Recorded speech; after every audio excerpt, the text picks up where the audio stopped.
कोकणात सकाळपासूनच या ठिकाणी आषाढ सरी बरसताना पाहायला मिळत आहेत। बंगालच्या उपसागरात कमी दाबाचा पट्टा निर्माण झालेला आहे आणि त्यामुळे कोकणात पुन्हा एकदा पाऊस सक्रिय झालेला पाहायला मिळतो आहे। 20 जुलैनंतर या ठिकाणी पुन्हा एकदा कोकणात मुसळधार पाऊस बरसेल असा अंदाज हवामान खात्याने व्यक्त केलेला आहे। तर 10 दिवसांच्या विश्रांतीनंतर जिल्ह्यात दमदार पावसाच्या सरी या ठिकाणी बरसताना पाहायला मिळत आहेत।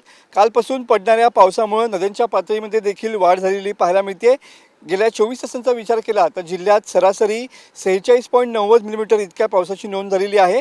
सर्वाधिक पाऊस खेड तालुक्यात 94.42 मिलीमीटर इतका पडलेला पाहायला मिळतो आहे। तर दापोली, चिपळूण आणि मंडणगड तालुक्यात 50 मिलीमीटरहून अधिक पाऊस झालेला आहे। सध्या तुम्ही बघताय ही बाव नदी आहे आणि बाव नदी सध्या या ठिकाणी दुथडी भरून वाहताना पाहायला मिळते।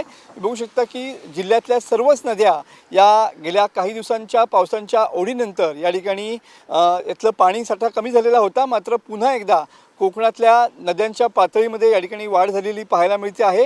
पुढचे 2 दिवस हे अशाच पद्धतीनं पावसाचे असणार आहेत आणि या 2 दिवसामध्ये जिल्ह्यामध्ये किनारपट्टी भागात या ठिकाणी मध्यम स्वरूपाचा पाऊस कोसळेल असा अंदाज हवामान खात्याने व्यक्त केलेला आहे। तर कालपासून पडणाऱ्या पावसामुळे या ठिकाणी शेतं देखील हिरवीगार झालेली पाहायला मिळत आहेत। शेतामधली लावणी देखील या ठिकाणी पूर्ण झालेली आहे। सध्या बळीराजा या 2 दिवसांच्या पावसामुळे या ठिकाणी सुखावलेला पाहायला मिळतोय आणि एकंदरीतच पुढचे 2 दिवस हे पावसाचे असणार आहेत आणि त्यामुळे किनारपट्टी भागात हा पावसाचा जोर अधिक असेल असा अंदाज देखील हवामान खात्याने व्यक्त केलेला पाहायला मिळतोय। कॅमेरामन समीत गजनेसह मनोज लेले, TV9 मराठी, रत्नागिरी।